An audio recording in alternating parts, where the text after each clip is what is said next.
मतलब एक टाइम ऐसा आ गया था, एक टाइम ऐसा भी था कि जब मैं बिल्कुल चाय नहीं पीती थी और मेरी अम्मा मुझसे कहती थी कि एक कप चाय दिन में पी लिया करो, कॉलेज जाती हो, यूनिवर्सिटी जाती हो, थक जाता है बंदा, तो एक कप चाय शाम में पी लिया करो। तो मैं उनसे कहती थी पता नहीं आप लोग कैसे चाय पीते हैं, मुझसे चाय नहीं पी जाती। अच्छा, कुछ टाइम ऐसा आया कि चाय के बगैर सुबह नहीं होती, और अभी भी चाय के बगैर सुबह नहीं होती, लेकिन बीच में एक टाइम ऐसा आया था जब मैं 4-5 कप चाय के पीने लगी थी। तो जी, ये एक सबसे पहले, क्योंकि सुबह की शुरुआत हमारे यहाँ इसी तरह होती है, चाय से होती है, तो मैंने इसलिए चाय से बात शुरू की कि ये बहुत गलत एक आदत है।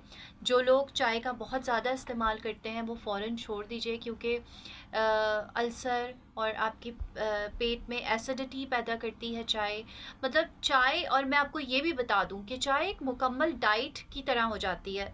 उसमें रीज़न उसका ये है कि हम तमाम लोग शुगर का इस्तेमाल बहुत ज़्यादा करते हैं, और हम उसको, उसमें दूध डलता है, मिल्क उसमें ऐड होता है, तो वो एक मुकम्मल डाइट बन जाती है। तो आप अगर 4-5 दफ़ा चाय पी रहे हैं तो आप कितनी कैलोरीज दिन में ले रहे हैं, कितना ज़्यादा आप जो है वो एक प्रॉपर डाइट का इंटेक ले रहे हैं। तो चाय जो है वो कम कीजिए, और ऐसी चीज़ जिसका कोई फ़ायदा नहीं है। तो ठीक है, मैं ये नहीं कहती, मतलब मैं भी अब ऐसी नहीं हूँ कि मुझे 2 वक्त अगर चाय ना मिले, सुबह की और शाम की, तो मेरा तो दिन नहीं गुजरता। स्पेशली अगर सुबह की चाय ना मिले तो बस लगता है कि ज़िंदगी में बहुत बड़ी कोई कमी है, बहुत ही बड़ी कोई कमी है, गुस्सा आने लगता है। लिटरली मेरा ये हाल हो गया था कि मैं एक नए मूड में आने लगती थी कि मुझे चाय नहीं। फिर मैंने खैर ख़ुद को कंट्रोल किया। तो जी, सबसे पहले तो हमने चाय की बात की कि अगर चाय आपकी ज़िंदगी में बहुत ज़्यादा है तो उसको प्लीज़ माइनस कर दीजिए, डिटैक्ट कर दीजिए अपनी ज़िंदगी से, और उसको कम से कम पे ले आइए, 1 या 2, बस इससे ज़्यादा नहीं। तो ये बहुत ज़रूरी है। अच्छा जी, बैलेंस डाइट की हम बात कर रहे हैं, और मैंने आप लोगों से भी पूछा है, आप लोग भी मुझे कमेंट्स में बताइए कि आप किस एज से ताल्लुक़ रखते हैं, क्या एज आपकी है, और अकॉर्डिंग टू योर एज आप अपनी डाइट को किस तरह से बैलेंस करते हैं। अच्छा जी, बैलेंस डाइट जो है वो ऐसा नहीं है कि आप खाना पीना छोड़ देंगे। आप कहेंगे कि जी मैंने सुबह दोपहर का खाना मैं नहीं खाता, या मैं नहीं खाती, या मैं रात का खाना नहीं खाती। नहीं, ऐसा कुछ नहीं है। आपने पोर्शंस को अपने स्मॉल करना है, छोटा करना है, अपने पोर्शंस को, अपने डाइट पोर्शंस को छोटा करना है, और खाना आपने तीनों वक्त है, ठीक है। अगर थोड़ा सा ऐसा होता है कि एक एज हो जाती है 70-75, अबव 75, उसमें ये होता है कि बुजुर्ग हजरात से ज़्यादा नहीं खाया जाता, और उनका डाइजेस्टिव सिस्टम जो है वो इस काबिल नहीं रहता कि वो डाइजेस्ट कर सकें। तो कभी कभी होता है कि वो दोपहर का खाना छोड़ देते हैं। तो उसमें भी उनके लिए भी मैं ये कहूँगी कि जी दोपहर में सूप्स वगैरह ज़रूर लें, या घर में कोई फ्रूट है तो उनको दे दें।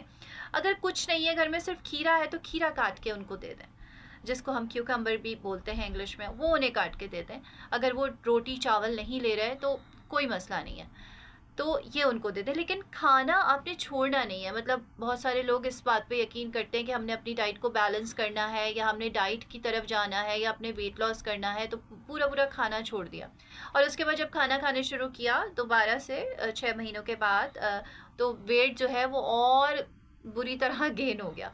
तो इस तरह नहीं कीजिए। अपनी डाइट को बैलेंस आपने रखना है, अपने पोर्शंस को कम करना है। बैलेंस किस तरह से करना है कि जैसे मैंने आपसे कहा कि अगर आप चाय के बहुत आदी हैं तो चाय को कम कर दीजिए, ग्रीन टी का इस्तेमाल ज़्यादा कर दीजिए, वो भी एक एतदाल। हमारे यहाँ तो दीन में हमें एतदाल बताया है कि हर चीज़ में मियाना रवैया इख्तियार करो। जिस चीज़ में आप एतदाल रखते हैं वो चीज़ सही रहती है, वो चीज़ ठीक रहती है।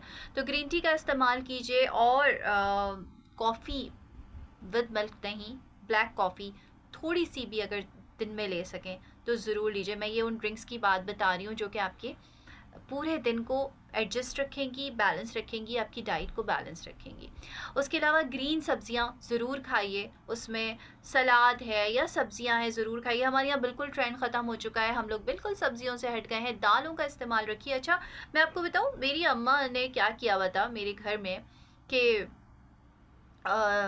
वो उन्होंने डेज बांध दिए थे कि एक दिन दाल पकनी है, एक दिन सब्जी बननी है, और फिर एक दिन गोश्त बनना है, और चावल कम से कम बनने, मिनिमम पे चावल बनने।